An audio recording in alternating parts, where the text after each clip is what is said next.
She had just stepped out of a boutique, receipt still warm in her bag, when two officers blocked her path. They didn't ask for context. They didn't ask questions. They handcuffed her on the sidewalk for looking suspicious. No one spoke up, no one intervened, but standing just across the street was her husband. Retired Delta Force, trained to neutralize threats. So who really misjudged the situation? Before we get started with the story, don't forget to like, share this video, and subscribe to the channel. Your support helps us grow and keep bringing powerful stories to light. Thank you. It was a calm Wednesday afternoon in Valenford. The sidewalk outside Hillcrest Pavilion shimmered with early spring heat, and shoppers moved between stores like drifting leaves, browsing, sipping iced coffee, chatting in soft tones. Danica Moore didn't stand out. She wore clean sneakers, a plain blouse, and carried a single paper bag from Violet and Ash. Inside was a cream-colored scarf she'd saved for a small indulgence. Nothing flashy. She wasn't rushing. She wasn't hiding. If anything, she looked like someone hoping not to be noticed. Across the street, Elias Moore stirred his coffee at a cafe table. Eyes calm, posture relaxed. He'd seen her wave from the crosswalk. Seen the soft joy in her face after the purchase. It was supposed to be a quiet day. Until someone decided it wasn't her place to be there. Until someone crossed the line. The Hillcrest Shopping Pavilion always had the same rhythm around noon. Shoppers in tailored blazers moved briskly between boutiques, clutching espresso cups and designer bags like shields.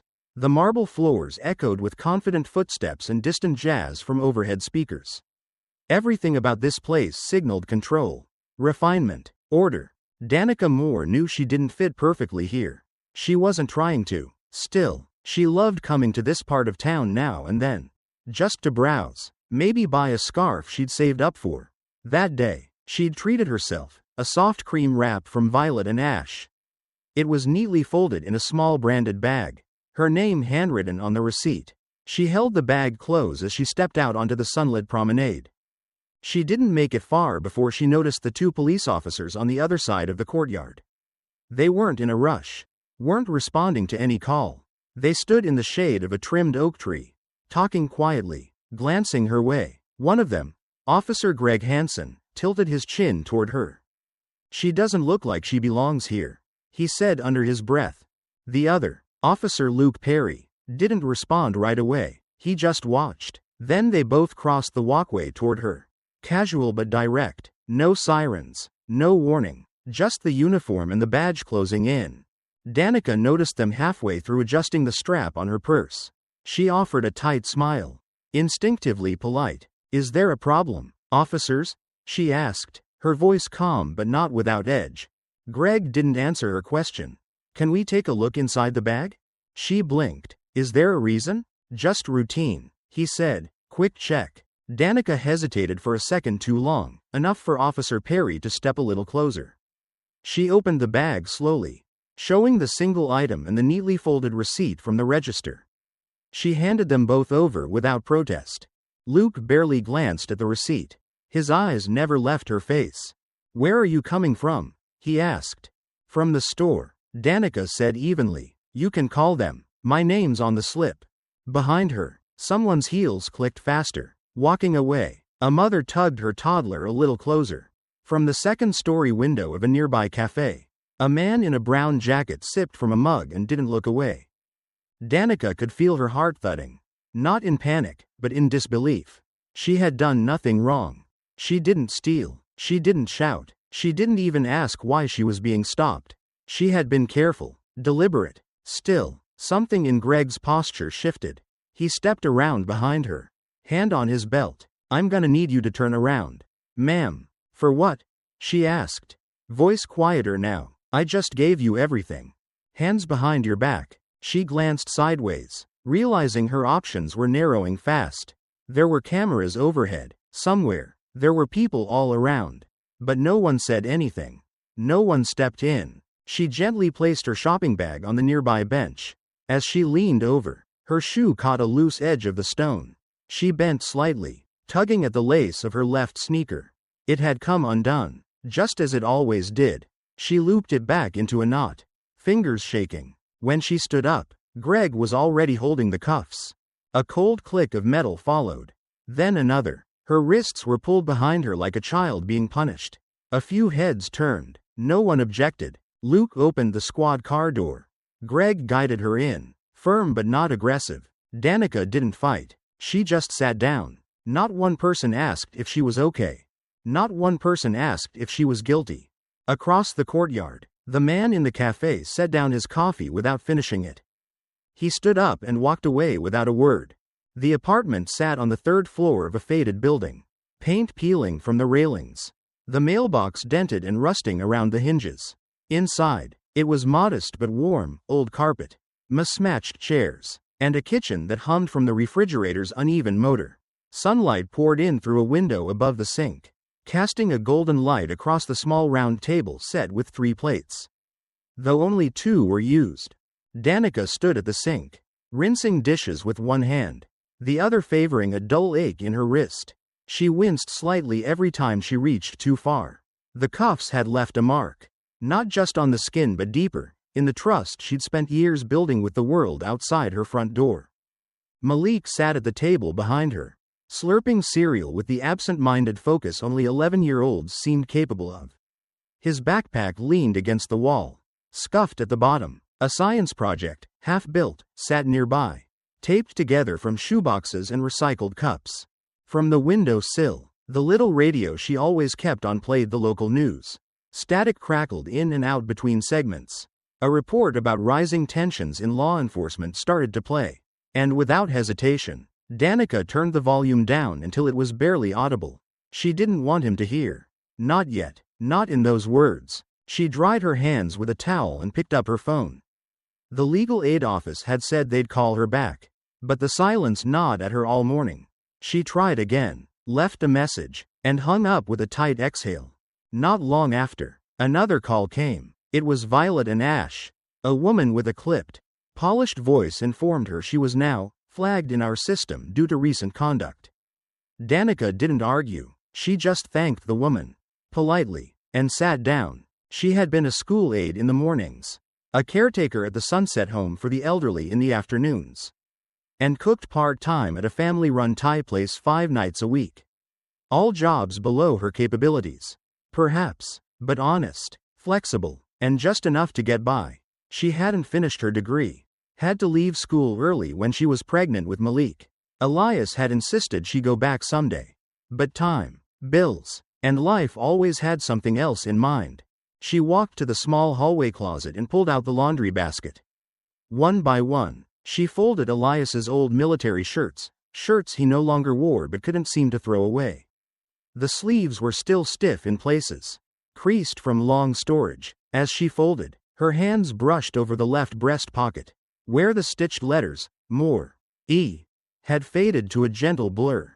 Tucked between 2 shirts was a half-folded letter, one she had started writing weeks ago, then left unfinished. It read like a confession, fears she hadn't spoken aloud, about feeling tired, about wondering if she was holding him back, about how small she sometimes felt compared to the man who had once commanded others with a single word. Danica folded the letter again and placed it gently on top of the stack. She carried the basket to the dresser, moving slowly, methodically, as if keeping stillness would keep the doubts at bay. That evening, Malik lay on the floor drawing spaceships in his notebook. The TV played low in the background, a cartoon they both had memorized. Danica sat nearby, sorting bills. After a long pause, Malik looked up. "Mom," he said, "why did they do that to you?" Danica didn't answer right away. She looked at her son's face, still round with childhood but beginning to carry the sharpness of understanding. She wanted to protect him from that question, from what it meant. She reached over, took his hand, and gave it a soft squeeze. "Because," she said quietly, "some people still don't see." She didn't explain further. Some things, she knew, were better left for him to understand in his own time. The holding point behind the Hillcrest Pavilion was no more than a strip of brick wall beside a loading dock, framed by a row of trimmed hedges and a low iron railing. Danica stood there with her wrists still bound, the sun now higher in the sky, washing her face in a dull, unforgiving glare. The officers hadn't spoken much since placing her in cuffs. She could feel the sweat at the base of her spine and the sting where the metal had rubbed against skin already bruised. Her bag sat open on the hood of the patrol car. Officer Hansen sifted through it slowly, almost methodically, as if expecting a weapon or contraband to materialize. A receipt fluttered loose in the breeze and caught against his boot. He ignored it. Just across the sidewalk, inside the cafe where the windows gave a clear view of the back lot, Elias Moore set down his coffee cup with quiet purpose. He had been watching from the moment she exited the boutique, his instincts humming beneath his stillness like a low current waiting to surge. Now, he moved. He didn't rush. He didn't shout. He pushed open the cafe door, walked across the courtyard, and stepped up to the railing near where his wife stood.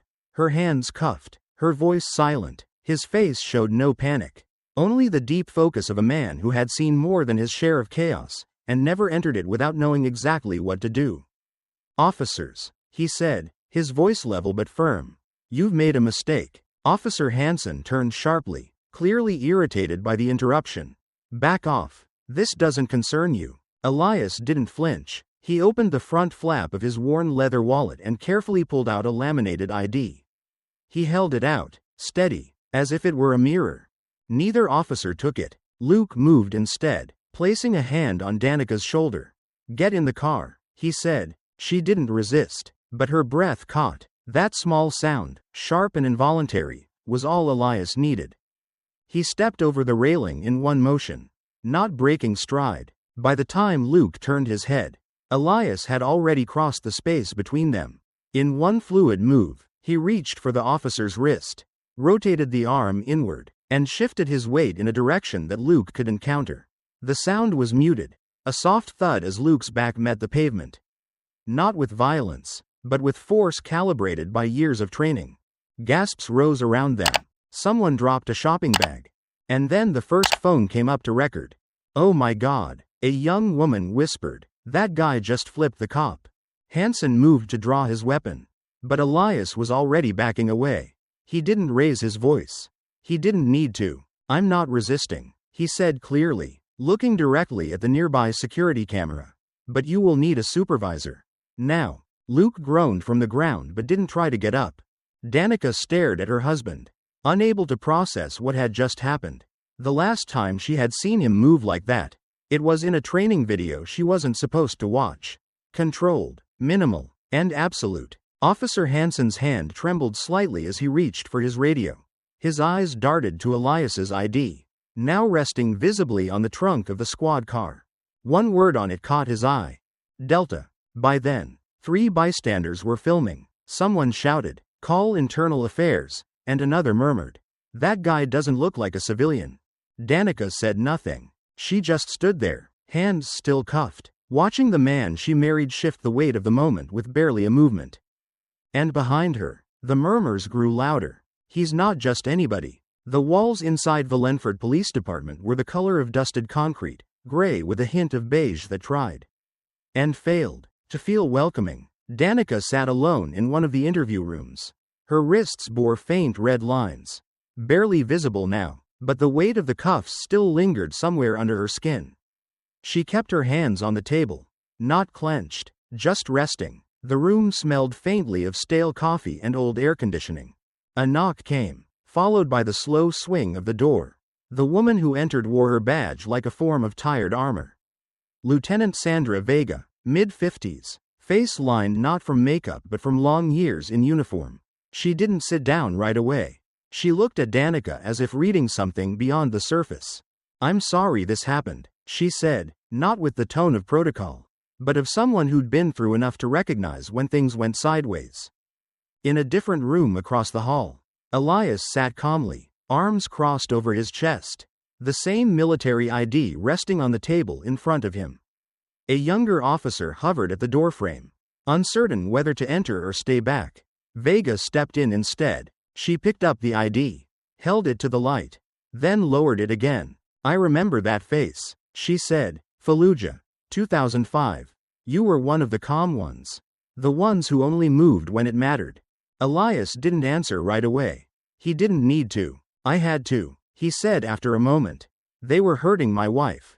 I warned them. They didn't listen. Outside those walls, Something else had started. The video had made its way onto phones, then into the bloodstream of the internet. The clip showed Danica being restrained. Then it showed Elias, controlled, silent, exact, disarming and subduing an officer with clinical precision. There was no flourish, no chaos, no shouting, just movement, and then stillness. The caption beneath the most viral version read, "This man just saved his wife from racial profiling." Delta Force? Comment sections exploded. Some accused Elias of being violent. Others called him a hero. But the deeper message, about what prompted it all, kept gaining traction. Back at the precinct, Officer Hansen was seated before a different supervisor. A report file lay open in front of him, but his hands stayed folded over his lap. Tense. She looked suspicious. He insisted. "I followed my instinct." Lieutenant Vega looked at him long and hard. Was it your bias?" she asked. Her tone so even it cut sharper than any raised voice. Hansen's eyes flicked sideways. For the first time, he didn't respond. At the Moore home, Malik sat on the couch beside his babysitter, a teenage girl from next door who looked both fascinated and confused. The TV was on, the local station rerunning the clip, accompanied by a panel of commentators. "One has to ask," a woman in a blazer said, "how many times this happens when there isn't a Delta Force veteran watching?" The babysitter turned the volume down. Malik looked up. "Was that really your dad?" she asked. He nodded once, then went back to his coloring. Back at the station, Danica was finally uncuffed. No apology was offered, only paperwork. She walked out into the sunlight where Elias was already waiting. He didn't speak. He just stepped forward and reached for her hand. She looked down at the warmth of his palm wrapping around hers. "You didn't have to," she said softly, the words barely above the breeze. "Yes, I did," he said. They stood like that for a moment. Just the two of them. As if the rest of the world had been pushed slightly back. Made quieter. Later that evening, just as they were about to close the gate and shut out the noise for the night, a car pulled up. A woman in a navy coat stepped out, holding a recording device in one hand and a press badge in the other. "Mrs. Moore," she said gently, standing just outside the fence. "Would you like to say something to America?" Danica didn't answer right away. She met the woman's eyes, then looked past her, to the road, to the mailbox, to the sky softening into evening. And for the first time all day, she didn't feel like she had to explain anything. Not yet. Not in that moment. Not with the truth already moving faster than words. The walls of Valenford City Hall were all glass and steel, polished clean like they had something to prove. The sun bounced off the windows in harsh squares as Danica and Elias stepped through the side entrance. Sandra Vega led the way, now in plain clothes. Her badge still hung from a lanyard, but she no longer looked like someone caught between orders. Today, she looked like someone who had chosen a side. Inside, the air was thick with voices and camera clicks. Folding chairs filled the press hall. Reporters scribbled notes or tapped furiously into phones. Community leaders murmured in rows. The buzz outside the building was louder, chants, signs, and drums. People who had never met Danica Moore now stood for her. Posters bobbed above heads with bold black letters, "Protect Black Women." Justice for Danica. He fought abroad, then had to fight at home. Danica walked slower than usual. Her heels tapped across the tile, each step deliberate, measured. Elias walked beside her but didn't crowd her. His silence was the kind that cleared a path. When the hall quieted, Danica was invited to the podium. She looked down at the small slip of notes she had prepared, then folded it once and tucked it back into her coat pocket. Her hands trembled slightly, not from fear, exactly, but from the weight of being seen after being ignored for so long. Elias placed a hand on her shoulder and gave a small nod. Then stepped back. He didn't stand beside her. He didn't offer to speak. He simply crossed his arms in the second row, eyes fixed forward, jaw locked in that quiet way that made people straighten their spines without knowing why. Danica exhaled. "When I walked into that store last week," she began, "I wanted to buy something for myself. Nothing extravagant, just something nice. A scarf, maybe." She paused. No one shifted in their seats. "I paid. I walked out, and I was stopped, not because I acted suspiciously. Not because of a report or complaint. but because someone decided I didn't look like I belonged. She let the silence stretch. My son is 11. He asked me why they did that to me, and I couldn't answer him. Because if I told him the truth, that it was because of my skin, my walk, my zip code, it would break something inside him I don't think I can fix. A man near the back cleared his throat. A camera clicked, but no one interrupted. I'm not angry, Danica said. I'm tired of being followed in stores, of locking eyes with people who are already afraid of me, of knowing that if I raise my voice, I become a threat, but if I stay silent, I become invisible. She stopped there, as if the words had reached the end of a thread she'd been pulling tight since that day. Then, from the right side of the room, a chair scraped back. A man in a charcoal blazer stood, mid-50s, silver at the temples. He adjusted his collar, cleared his throat once more, and addressed the room without waiting for permission. My name is John Beckett, he said. I'm the head of security operations at Hillcrest Pavilion. Cameras swiveled. I reviewed the footage myself. He continued. Mrs. Moore did nothing wrong. She didn't trigger any alerts. No staff reported her. The only thing that happened was that 2 officers saw her and decided to act. Without checking the system, without cause. He turned to Danica, then nodded toward Elias. We failed, he said, and for that, I apologize. No one applauded, no one clapped. The silence that followed wasn't empty, it was full of thought. One of the council members at the front table, a woman with a tight bun and reading glasses, leaned toward her microphone. I believe this warrants a broader review, she said. We should convene a public hearing on racial profiling within the city's departments. And we should do it soon. Danica didn't speak. She stepped down from the podium and returned to Elias. They walked out together, hand in hand, past the rows of reporters and city officials, past the eyes that now followed with a different kind of focus. Outside, the crowd had grown. As they waited for the car to pull up, Danica whispered, I just wanted to buy a scarf. Elias looked straight ahead, voice low. And now you've started something bigger than both of us. The envelope was simple, no seal, no color, no flair. Just white paper and a folded sheet inside, creased once and signed in neat black ink. Danica read it 3 times at the kitchen counter, each word pressing a little harder into her chest than the last. The City Police Oversight Committee was requesting her presence. Not as a victim, not as a headline, but as a voice, a witness to what they called a system-level incident requiring public record and citizen accountability. The kind of phrase that sounded careful, chosen by lawyers, designed to be unprovable and unforgettable at once. Elias found her standing by the sink, letter in hand, still barefoot. He didn't ask what it said. He only placed a hand on her shoulder, warm and steady, and gave her the kind of look that said more than words. A look that said he wouldn't tell her what to do, but whatever she chose, he would be there. He left the room quietly, letting her sit with the decision. Later that evening, Danica checked her inbox and found something she hadn't expected. The subject line was blank, the sender unknown, but the attachment had a name, audio_capture_0427.wave. She hesitated before playing it. The voices were familiar. Man, she had that look, Greg Hansen said, almost casually, somewhere in a parking lot or a cruiser. Judging by the faint car hum in the background. You know what I mean. A pause. Then Officer Luke's voice, quieter, but unmistakably complicit. Yeah, I saw it too. It wasn't loud, it wasn't shouted, but it was enough. Enough to expose a truth that lived in glances, in instincts weaponized by uniforms. Danica saved the file, then stared at the screen for a long time. The next morning, she took it to Sandra Vega.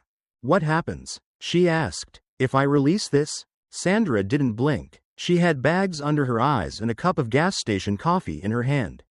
She looked older than she had the week before. They could lose their jobs, she said. They could also sue, say it was illegally recorded. You'd be dragged into it. Interviews, headlines, trolls. Danica nodded. And if I don't? Then it fades, Sandra said, like it always does. Danica went home in silence. That night, Malik sat at the table working on his history project, Portraits of American Heroes. Printed and glued onto poster board. Rosa Parks, John Lewis, Medgar Evers, He looked up and asked, "Can I put Dad on here too?" She smiled, but the kind that curled with grief. "Maybe next year," she said. After he went to bed, she lay awake. Elias was already asleep beside her. But she couldn't find rest. The city outside was quiet. Too quiet. The kind of quiet that made decisions feel louder. She thought of Malik's question. She thought of every woman who ever kept her head down and paid the price anyway. And just before sunrise, she knew what she had to do. The clip went live at 7:04 a.m. posted by a civil rights nonprofit. It included only the audio and a single caption. "This was what they said after they arrested me. You decide what it means." No preamble, no names, just the truth, sitting there like a stone in the middle of the road. By afternoon, it had over 1 million views. By evening, it had been translated into Spanish, Korean, Arabic, and by nightfall, the anchor on Channel 7 leaned toward the camera, voice low and grave. "Tomorrow morning, the city will hold a public hearing on systemic bias in policing, broadcast live nationwide. And everyone's waiting to hear what this woman, Danica Moore, will say." She sat in the dark, watching herself on the screen. But it didn't feel like herself. Not really. She wasn't a symbol. She wasn't a martyr. She was a mother, a wife, a woman who had walked out of a store and ended up here. And now, the whole country would be watching. The hearing room at Valenford City Hall had never been so full. The overhead lights buzzed faintly, barely heard over the shuffling of reporters setting up tripods, the rustling of notepads, and the low murmur of residents filling every seat. Some stood along the walls.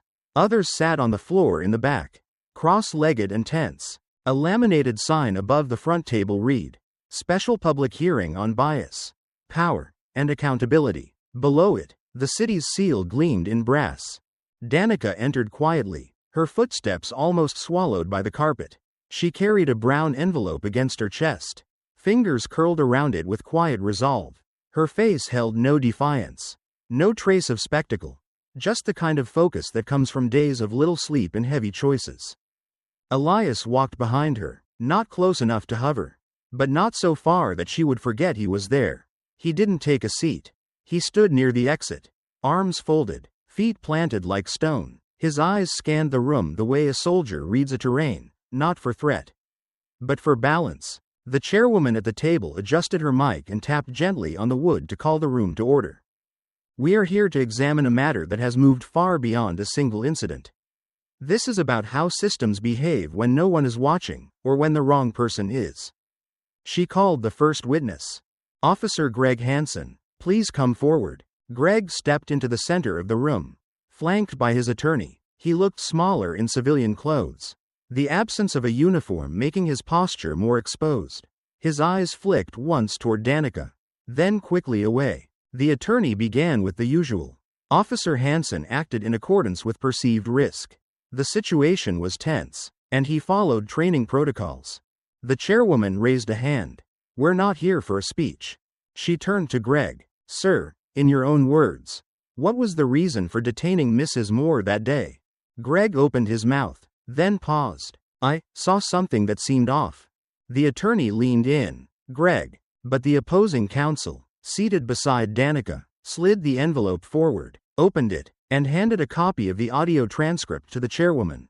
"We would like this admitted into the record," he said calmly. The room fell still. A technician pressed play on the overhead speakers. Greg's voice, recorded days earlier, echoed through the hall. She had that look. "You know what I mean." A silence followed that didn't need to be asked for. It arrived on its own, thick and undeniable. No one whispered, no one moved. On the front row, one city official looked down at her shoes. Another tapped his pen once, then stopped. Greg's face didn't change much, but the faint twitch at the corner of his jaw was hard to miss. Then the chairwoman nodded once and turned toward Danica. "Mrs. Moore." Danica stood. She did not bring notes. She didn't speak right away. "I've told my son," she began slowly, "that police officers are here to protect us. I've said that for years. Even when I've felt otherwise. Even when I've been followed in stores or asked to prove I live in my own neighborhood." She looked down briefly. "But that night, I had to tell him something different. That sometimes, even the people meant to protect us can get it wrong." And when they do, if no one speaks up, it keeps happening to people who can't fight back. She said nothing else. She didn't need to. From the gallery, a new voice rose. Sandra Vega, now wearing a formal pin that read, Oversight Committee, appointed member, stood without being called. If Elias Moore hadn't stepped in that day, she said, what would have happened to Danica? Would anyone have believed her story without that video? Without that clip? Without that audio? She let the question hang. I'm proposing we overhaul the way officers are trained on bias and accountability. Not once every few years. Not as a checkbox, but ongoing, measurable, and with public transparency. Murmurs spread like wind through leaves. Some heads nodded, others stiffened. Then a man at the end of the council table cleared his throat. It was Councilman Richard Deaton, one of the most outspoken critics of the hearing, and a frequent voice of doubt in earlier sessions. He stood slowly, looked toward Danica, then removed his glasses and set them on the table. I want to say something, he said. The room stilled again. When this case first came across my desk, I rolled my eyes. I thought it was overblown, a misunderstanding gone viral. But after hearing that recording, after seeing the courage it took for this woman to speak here today, I realize I was wrong. He turned to face her fully. I'm sorry, Mrs. Moore. Danica nodded once, not with triumph, but with a kind of tired grace. The hearing adjourned minutes later. No handshakes, no applause, just people rising to their feet, quietly, like leaving a place of worship. Danica walked out slowly, her steps even. At the door, she looked down at her shoes, worn sneakers. The laces neatly double-knotted. They had come undone that day outside the boutique. She had tied them again, and kept walking. The morning was quiet in a way that felt earned. Not like silence after a storm, but more like the hush that comes after a long, unfinished song finds its last note. Sunlight streamed through the thin curtain above the kitchen sink, pooling gold across the floorboards. The old tea kettle gave off a soft rattle as it cooled on the stove. Danica poured the tea slowly, careful not to spill. Her hands, once trembling from the weight of attention, were steady now. She set one cup down on the table in front of Elias. He was already seated, a newspaper folded beside his plate, though he hadn't touched it. It was the first morning in weeks without an early call, a knock at the door, or a headline shouting from her phone. No scheduled interview. No invitation to speak, just two people sitting across from each other, with nothing between them but steam rising from porcelain. On the wall near the fridge hung a small photo. It wasn't framed, just tacked up with care. Danica and Malik, side by side, holding a white flower and a certificate from the local Justice Coalition. The event hadn't made the national news. No speeches, no flashes. Just a quiet handshake and a nod of thanks from people who had noticed what courage looks like when it isn't trying to perform. From upstairs, the thud of Malik's sneakers echoed down the steps. He entered the kitchen already dressed, backpack slung over one shoulder, a smile tugging at the corners of his mouth. They said in school that you're like a hero now, he said, almost shy. Is that true? Danica smiled, but it was the kind that softened more than it shone. No, she answered, reaching to smooth his collar. I'm just someone who didn't stay quiet. He nodded like he understood, even if he didn't fully. Then he grabbed a granola bar and kissed her cheek before bounding out the door. Later that day, Danica stood in a different room, larger, fluorescent lit, with a whiteboard at one end and folding chairs in uneven rows. It was a community center classroom, the kind used for ESL classes and job training workshops. Today, it was filled with a small group of women, most of them black or Latina, a few young, a few older, all of them quiet in the way that suggested they had learned to survive by keeping their heads down. Danica stood at the front, not lecturing, just talking, not telling them what to do, but offering a way forward. She spoke about setting boundaries in hostile workplaces, about how to respond when dignity is chipped at, not with anger, but with clarity, how to write a grievance letter, how to walk into a meeting and know they deserved to be there. One woman, no more than 25, approached as the others were packing up. Her eyes didn't quite meet Danica's at first. She held a notebook to her chest like it might guard her from being seen too clearly. I didn't know if I could do this, the young woman said quietly. Speak up, I mean, But after hearing you last week, I feel like maybe I can. Danica didn't reach out. She didn't offer comfort that might feel too much.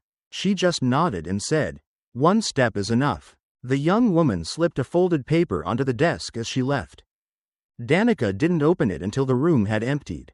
It was simple, ink smudged a little, but legible. "Thank you for seeing us." She stood there for a moment, eyes resting on the words, then tucked the paper into her bag. Back at home, the kitchen window glowed with late morning light. The teacup from earlier still sat on the table, faint steam curling upward like breath in winter. Danica sat down and wrapped her hands around it. The tea was still warm. Outside, the sun had cleared the rooftops and settled into the sky, not blinding, not rushing, just rising, slow and steady, as if ready to illuminate the corners that had stayed hidden too long. She didn't shout. She didn't fight back. She just tied her shoelace, and the world watched her get taken away anyway. Funny how the quiet ones carry the weight, even when they're the ones holding everything together.